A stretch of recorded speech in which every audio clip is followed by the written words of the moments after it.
Passando rapidinho para deixar algumas dicas importantes para o exame da OAB e para a vida a respeito do chamado contrato estimatório, previsto no artigo 534 do Código Civil e que também é conhecido como venda em consignação.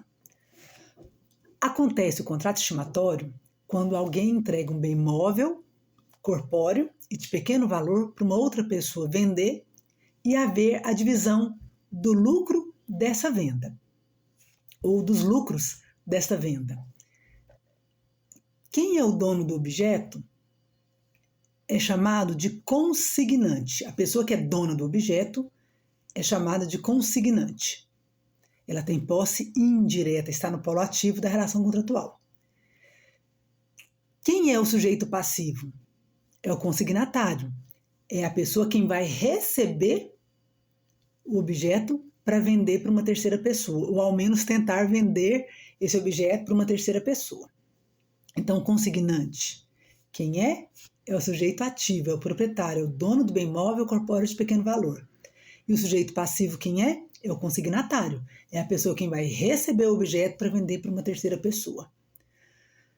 Observe que, quando acontece contrato estimatório ou venda em consignação, nós temos aí uma outra relação contratual posterior se houver a venda do objeto, que é o chamado contrato de compra e venda. No contrato estimatório, é possível identificar a posse indireta, que é do polo ativo, é do consignante, que é o credor, que é o dono do objeto, e o polo passivo, posse direta, que é posse temporária, que é a posse exercida pelo chamado consignatário. O contrato estimatório não acolhe bem imóvel como objeto da relação jurídica, ou seja, como objeto da relação contratual. Só abraça o bem móvel, corpóreo e de pequeno valor.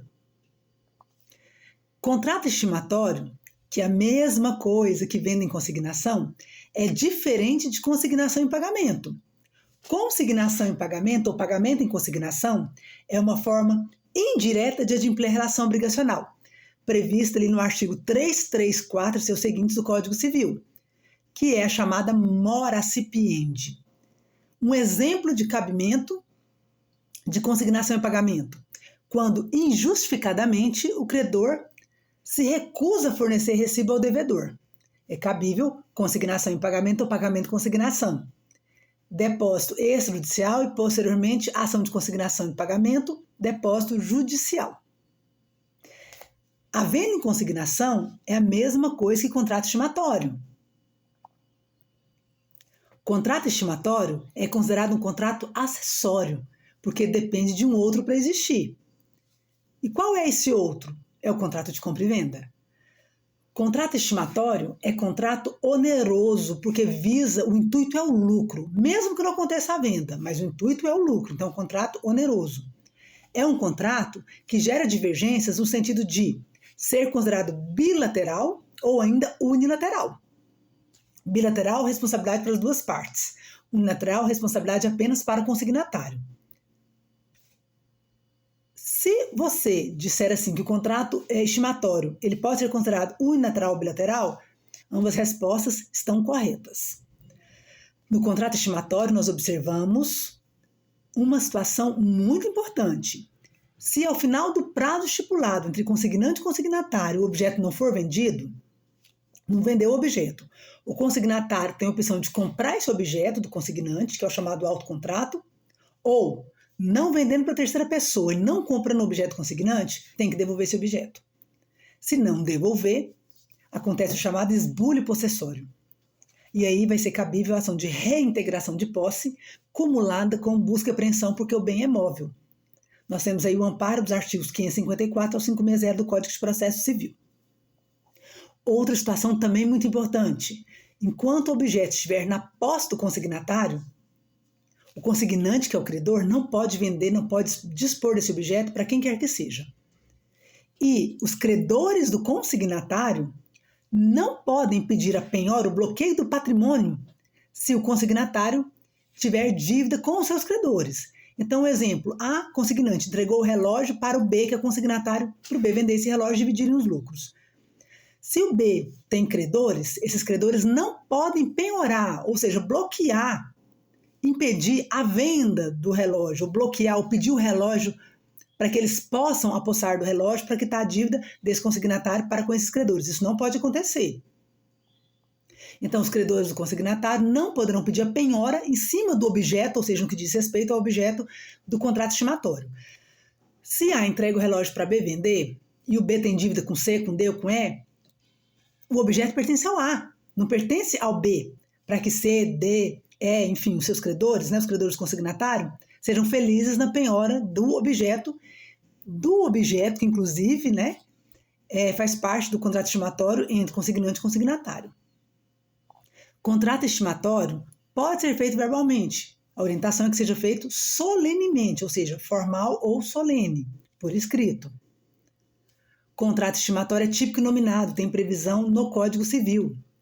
Pode recair sobre bem infungível, fungível, desde que seja móvel, corpóreo de pequeno valor. Contrato estimatório é contrato acessório, porque depende da compra e venda para existir. E é contrato real, tem que haver entrega do objeto ao consignatário para venda. Se o consignante não entrega o objeto ao consignatário, a lei entende não haver a concretização do contrato estimatório, mas uma promessa de contrato estimatório. Então, é um contrato real onde o consignante tem que entregar. O que é um contrato real? Deve haver a tradição, a entrega do objeto, neste exemplo do consignante, para o consignatário, para que ele possa vender, ou ao menos tentar vender esse objeto para uma terceira pessoa. E haver aí, posteriormente, a divisão dos lucros. Então, o contrato estimatório é típico e nominado, pode ser considerado bilateral e unilateral, é acessório, é oneroso. Bom, para quem entende que ele é bilateral, expressões sinônimas de bilateral são sinalagmático, díspare. Então, contrato bilateral é a mesma coisa que sinalagmático ou díspare. Contrato estimatório é considerado bilateral por alguns doutrinadores ou ainda unilateral por outros doutrinadores. Típico e nominado tem previsão no Código Civil. Contrato real deve haver a entrega do objeto consignante ao consignatário para venda. E, importante, no contrato estimatório, as partes estipulam prazos. Então, prazo de 30 dias, 40 dias, 60 dias não pode ser um prazo indeterminado. E o bem sempre tem que ser móvel, corpóreo de pequeno valor. Quando é feito contrato estimatório, se houver vício redibitório ou evicção, a responsabilidade não é do consignatário em relação a quem comprou, a terceira pessoa, é do consignante.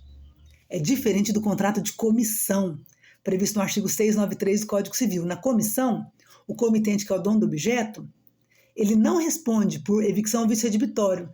Quem irá responder caso aconteça é o comissário.